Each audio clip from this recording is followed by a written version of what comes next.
Halo geng, selamat datang di Zona Donghua Channel. Kali ini Mimin akan membahas spoiler tentang Tales of Herding Gods. Buat kalian yang baru join, jangan lupa like, comment, and subscribe, dan nyalakan notifikasinya agar kalian selalu update konten-konten terbaru dari Mimin tentunya. Oke, nggak usah lama-lama, langsung aja kita ke spoilernya. Let's go! Pemandangan di kota membuat semua orang di gunung merasa kedinginan. Sebelum pasukan serangga benteng Sanki sempat menyerang, mereka telah menelan lautan api dan pedang, dan dikalahkan sepenuhnya. Awalnya, pasukan serangga benteng Sanki sangat kuat, tetapi mereka lengah dan terbunuh. Orang-orang dibakar hidup-hidup, dan serangga-serangga itu pun ikut terbakar. Para prajurit wanita Istana Li Qing sangat kuat, tetapi mereka juga melakukan pukulan telak dalam sekejap. Pedang-pedang tajam yang tak terhitung jumlahnya melesat dari udara dan menusuk tubuh para wanita itu. Mereka tewas dalam posisi berdiri, tubuh mereka penuh lubang.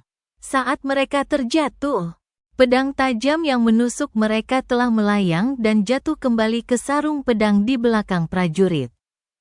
Berbagai faksi pemberontak tidak punya waktu untuk bereaksi sebelum mereka dibubarkan oleh pasukan gajah di antara infanteri, dan hanya bisa bertarung sendiri.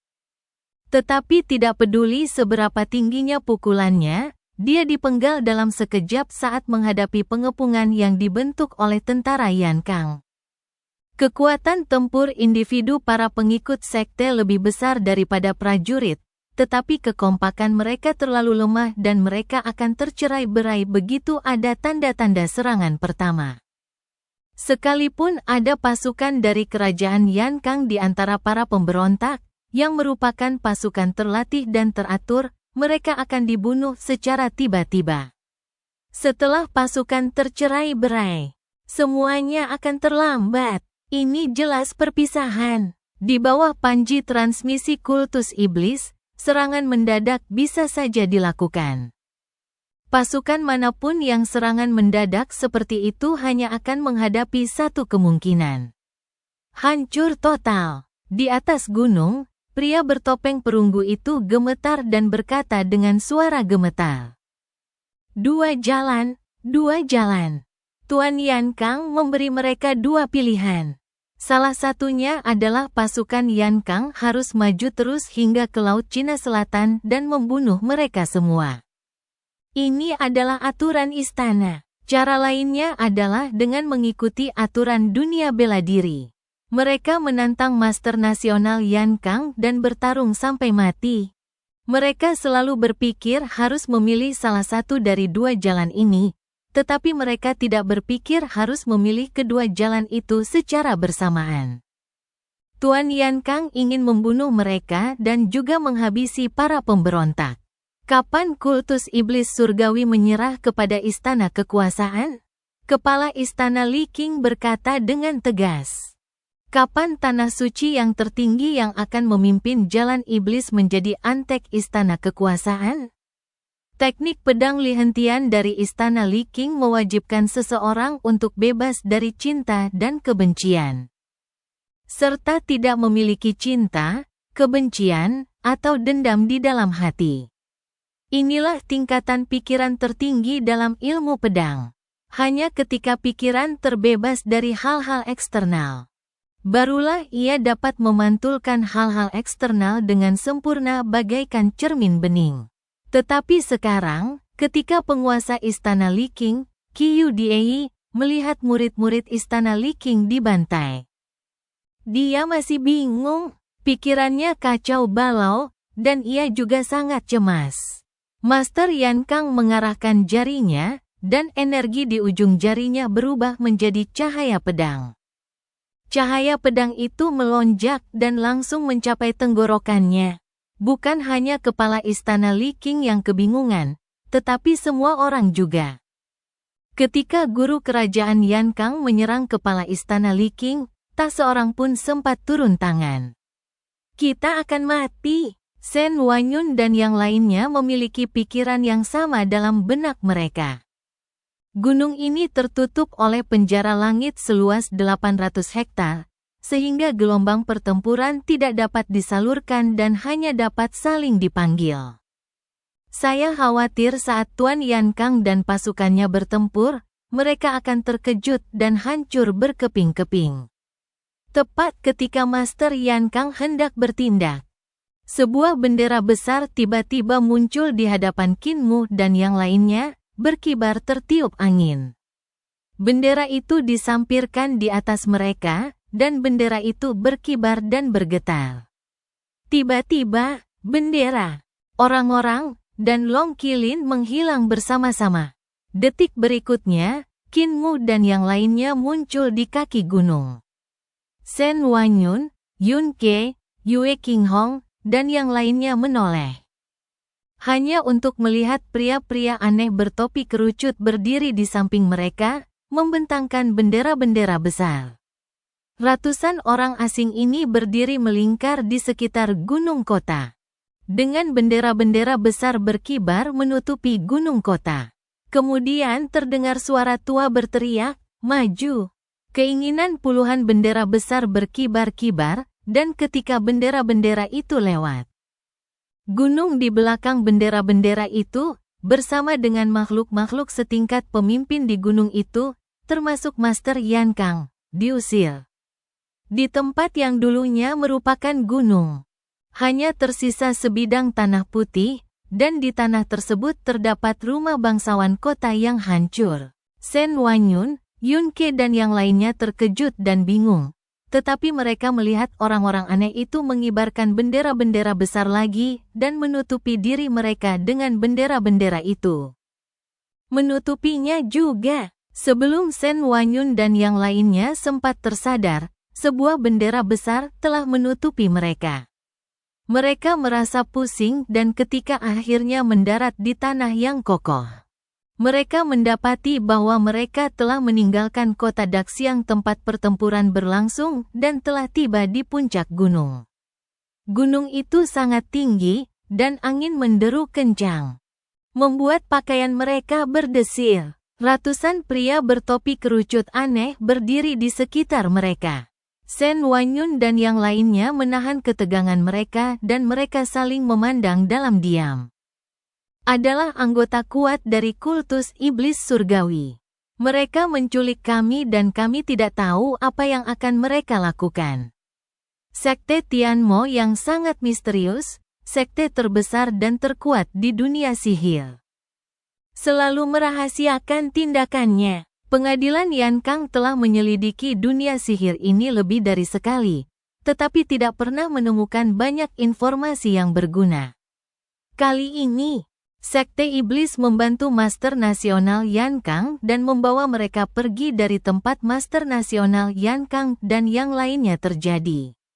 Sekarang mereka telah menculik mereka dari medan perang. Mereka pasti punya motif tersembunyi.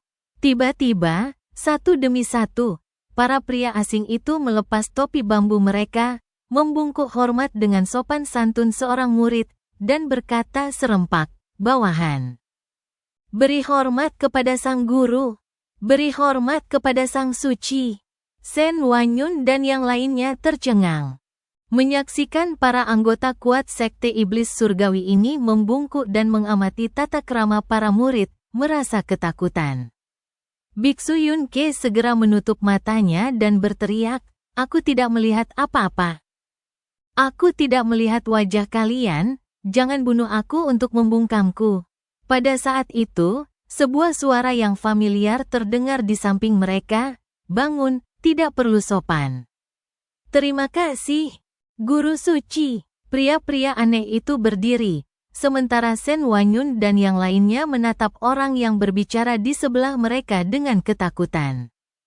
Orang terlantar pertama dari Daksu yang masuk Akademi Taixue, Dr. Taixue pertama, Qin Mu.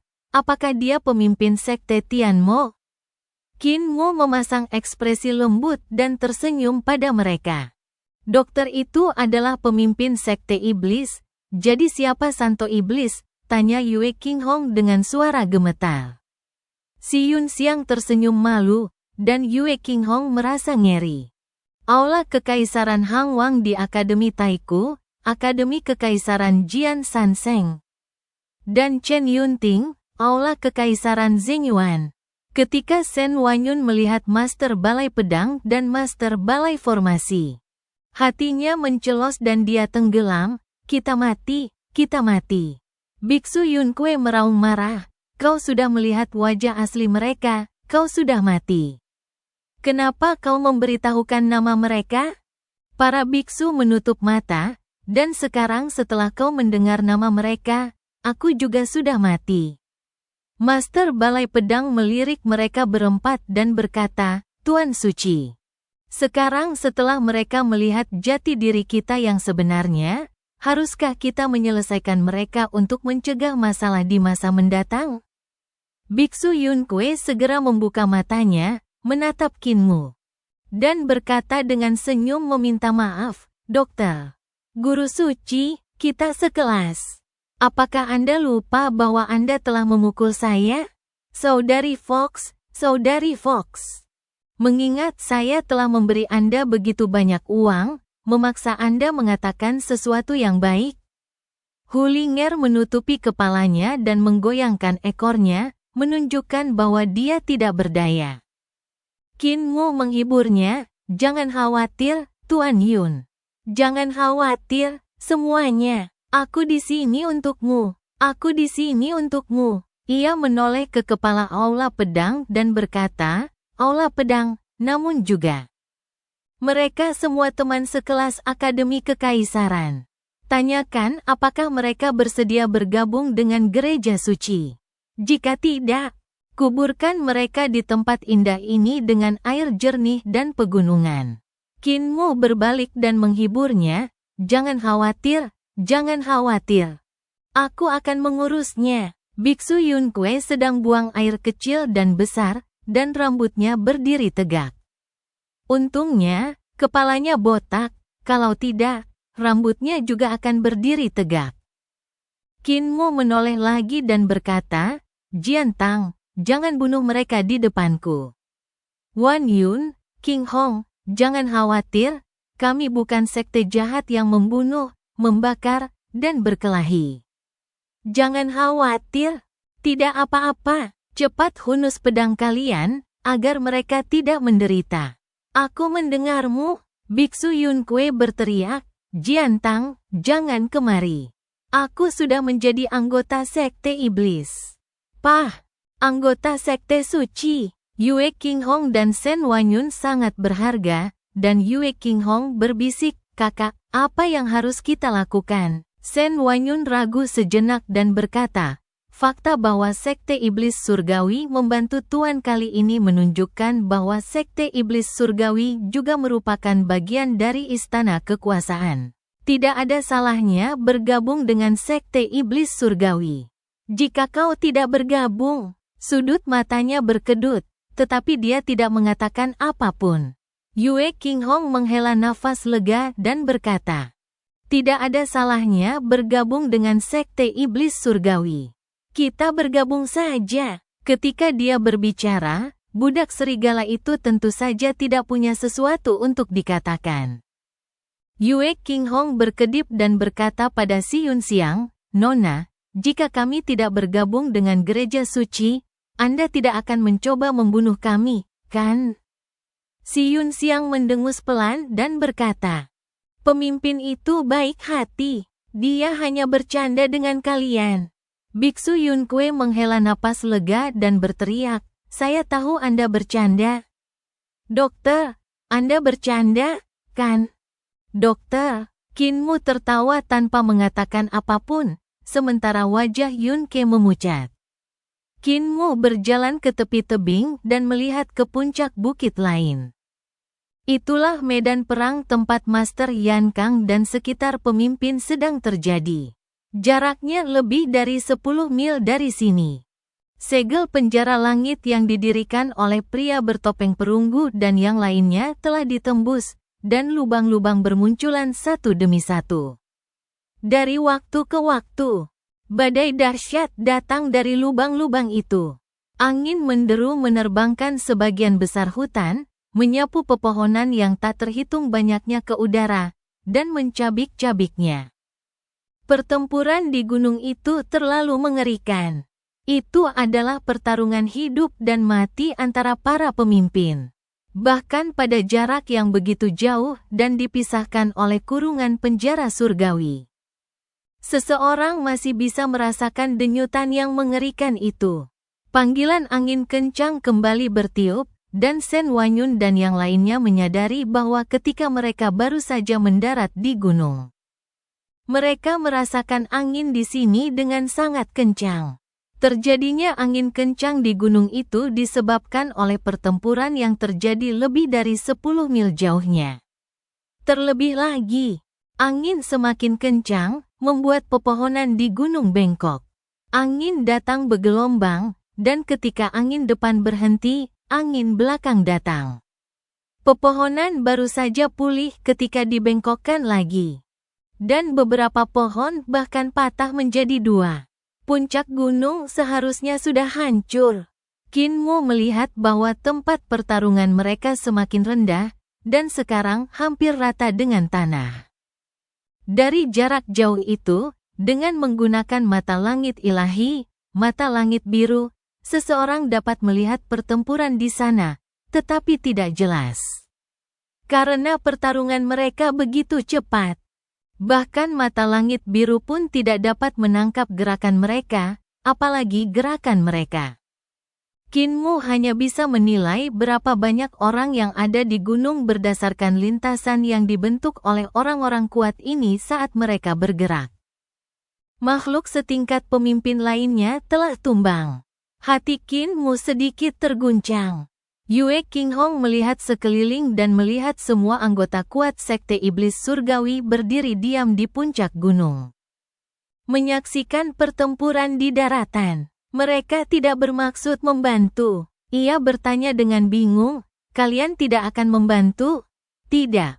Qin Mo menjelaskan. Master Nasional Yan Kang bisa mengatasinya sendiri. Serangan diam-diam dari 3 monster tua di masa lalu bisa melukai Master Nasional Yan Kang yang tak berdaya di tengah musuh yang besar. Jika Master Nasional Yan Kang melancarkan serangan diam-diam, pada dasarnya tak ada yang bisa menandinginya. Cara kami, Sekte Tiansheng, membantu Master Nasional adalah dengan menciptakan kesempatan baginya untuk menyerang. Saat para pemimpin puncak ini kehilangan kesadaran adalah kesempatan sempurna bagi Master Nasional untuk melancarkan serangan diam-diam. Entah itu Sekte Iblis, sekte terbesar di Jalan Iblis, yang membantu Tuan Negara Yan Kang, atau Sekte Iblis yang menggunakan bendera transportasi untuk membawa pasukan Yan Kang dan membantai para pengikut berbagai sekte. Hal itu dapat membuat para pemimpin sekte ini merasa tidak tenang, terguncang, dan bingung. Meskipun pikiran mereka tidak kacau dalam waktu lama, pada dasarnya mereka ditakdirkan untuk mati ketika terganggu oleh kehadiran seseorang seperti Master Yan Kang. Meskipun keberadaan pemimpin tingkat seringkali merupakan Master Agung dari Ranah Shen Qiao, Ranah Shen Qiao juga memiliki kekuatan dan kelemahan. Seperti yang dikatakan Master Yan Kang sendiri, dia adalah orang yang tidak memiliki kelemahan di setiap ranah.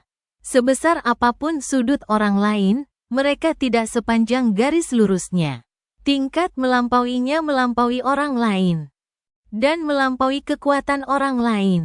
Jika terjadi serangan secara tiba-tiba, pada dasarnya tidak ada seorang pun yang bisa menjadi lawannya, dan mereka bahkan tidak akan mampu menahan satu gerakannya. Sama seperti di kota Tiambo, Raja Iblis Dutian bertarung melawan si bisu, dan dibunuh olehnya dengan pedang, dan pedang itu juga merupakan serangan diam-diam. Qin Mo menyimpulkan bahwa Master Kekaisaran Yan Kang dapat memanfaatkan momen ketika orang-orang kuat ini kehilangan fokus dan membunuh setidaknya 4 dari mereka. Mengenai berapa banyak yang bisa ia lukai, itu tergantung pada kemampuan Master Kekaisaran Yan Kang. Namun, terlepas dari pertempuran spektakuler yang menampilkan kekuatan tempur terhebat di dunia, hanya sedikit yang mampu menyaksikan aksinya. Dari ratusan orang yang hadir, Hanya pelindung Dharma kiri dan kanan yang mampu memahami setiap gerakan di medan perang dengan jelas. Bahkan kepala salah satu di antara 360 aula mungkin tidak dapat melihat banyak gerakan dengan jelas. Qin Mo kembali menatap medan perang. Tetapi masih belum bisa melihat detail masalahnya. Ia hanya bisa melihat bayangan-bayangan dari sosok-sosok yang bergerak cepat, serta cahaya yang dipancarkan oleh kekuatan sihir dan ilmu pedang. Namun pada setiap momen singkat, seberkas cahaya menghilang, melambangkan kematian seorang pria yang kuat. Saat ini, masih ada 8 angka di sana. Selain guru kekaisaran Yan Kang, ada 7 orang lainnya. Mata Qin Mo berbinar. Di antara ke-7 orang itu, kebanyakan dari mereka seharusnya relatif kuat. 7 orang mana yang masih hidup? Dia dapat melihat sosok-sosok yang menyala-nyala seperti dewa bergerak ke sana kemari, tetapi dia tidak dapat membedakan siapa saja. Kalau aku tak bisa melihat pertempurannya, aku akan kehilangan kesempatan besar. Kira-kira aku bisa membuka mata langit biru, ya? Qin Mo mengerahkan energi vitalnya, dan semakin banyak energi vital memasuki matanya. Mencoba membentuk pola pembentukan mata Bik Xiao Tian. 3 murid sudah terbentuk di matanya. Lapisan pertama murid adalah muridnya sendiri, lapisan kedua dibentuk oleh Shen Xiao Tian. Dan lapisan ketiga dibentuk oleh Qing Xiao Tian. Jika ia dapat memadatkan Bik Xiao Tian, lapisan keempat pupil akan terbentuk, yang akan memungkinkannya melihat lebih banyak. Tepat saat dia memobilisasi energi vitalnya ke matanya, dia tiba-tiba merasakan sesuatu yang berbeda memasuki matanya bersama dengan energi vitalnya. Qin Mo tertegun, dan tiba-tiba dia merasa bahwa segala sesuatu di medan perang menjadi sangat jelas. Dia mengokohkan kepala dan menatap medan perang lagi. Semuanya masih sangat jelas, tapi sekarang dia tidak membentuk pola formasi Bik Xiao Tian sama sekali. Di mataku, ada mata orang lain. Qin Mo merasa ngeri. Ia bahkan bisa melihat setiap gerakan Master Nasional Yan Kang dan yang lainnya. Tingkat kekuatan magis atau teknik pedang masing-masing, dan struktur internal kekuatan magis atau teknik pedang tersebut. Gerakan dan ekspresi semua orang terlihat jelas dalam pikiranku.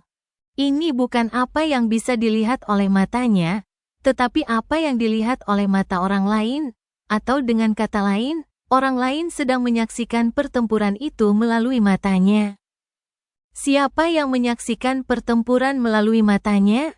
Ia tiba-tiba teringat saat memanggil iblis di kota Tiambo, ia memanggil Raja Iblis Dutian. Kesadaran dan kekuatan sihir Raja Iblis Dutian menggunakan tubuhnya untuk memasuki patung iblis dan menutupi lipatannya. Petir menyambar corak dan mengalir ke patung iblis. Saat itu, ia sedang mengaktifkan kekuatan 3 dan dari tubuh tiran.